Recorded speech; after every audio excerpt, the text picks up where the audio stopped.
Is he dead? Hopefully. New footage has surfaced of a well-known online personality, Clavicular, allegedly running down someone on a live stream. Is this real? Is there going to be an arrest? Are there going to be criminal charges? Was this justified? Was this self-defense? We are going to explore what we seem to know right now and what could happen next.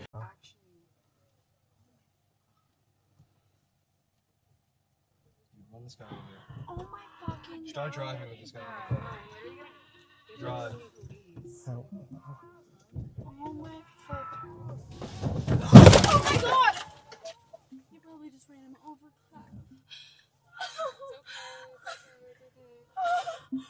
Oh my god. Oh my god. Off the car. He was on the car. Oh my god. Is he dead? I don't know. Hopefully.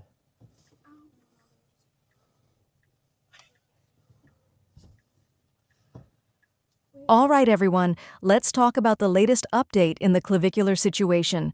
According to TMZ, the Miami-Dade Sheriff's Office confirmed that the traffic incident involving Clavicular was investigated and handled directly at the scene. After reviewing what happened, officers decided there was no criminal element involved, so no charges were filed. Now, most of us already know the background here. This wasn't a random situation. The man who got hit wasn't just some stranger. He had been stalking Clavicular for months, harassing him and assaulting him multiple times, often on live stream. This same individual has also caused problems for other streamers like Aiden Ross, Neon, and possibly Sneeko. He's well known for clout chasing and provoking people on camera. On the night of the incident, Clavicular was already being harassed earlier by this guy and his friends. They were following him, holding signs, yelling, and clearly trying to get a reaction for clips.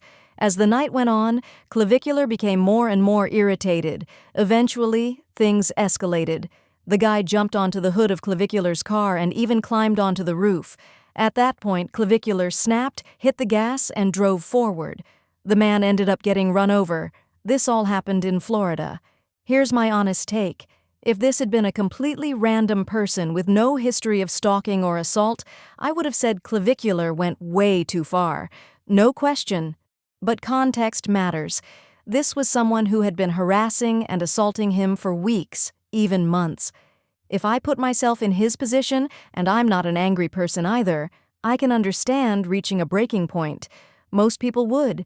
If someone stalked you, assaulted you publicly, ruined your peace, and then jumped on your car, I don't think many people would suddenly feel sympathy in that moment. TMZ even ran a poll asking whether people agree with the decision not to charge him. Most people voted no, meaning they wanted Clavicular charged.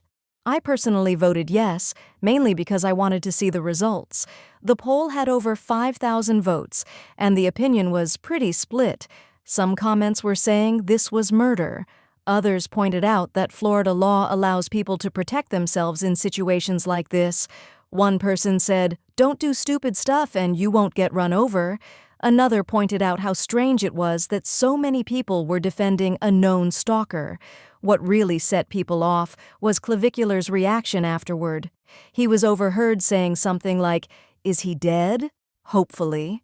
That came across as cold and disturbing to a lot of people, and I get why that rubbed people the wrong way.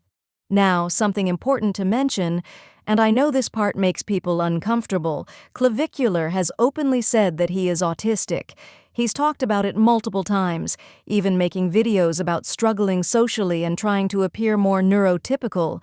This matters because autism can affect how someone expresses emotion, empathy, and reactions in extreme situations. That doesn't excuse everything, but it does help explain why his response sounded so blunt and detached.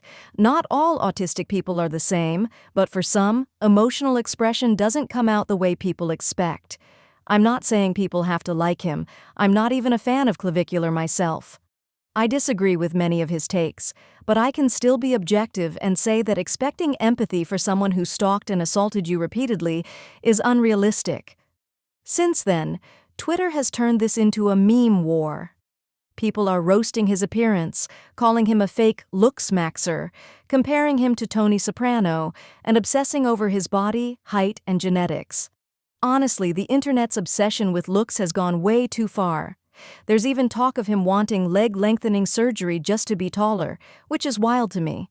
One viral clip shows a girl asking him why he's famous, and he straight up says, "Because I ran over a guy with my car." No filter, no joke, just blunt honesty. That alone shows how socially disconnected he can be. So yeah, this whole situation is messy. His reaction was cold, the incident was extreme, but the context matters a lot. This wasn't random violence, it was the result of long-term harassment spiraling out of control. Drop your thoughts in the comments. Do you agree with the decision not to charge him? Do you think Florida law handled this correctly? And if you've got other topics you want me to cover, let me know. Social bad interactions as an autistic person. So, that might get lost a little bit. The plot might get lost as, I'm autistic, which sucks. I wish I could, interact with people better, but look at where it's going, guys. I just wanted to make a little video, kind of talking to my followers.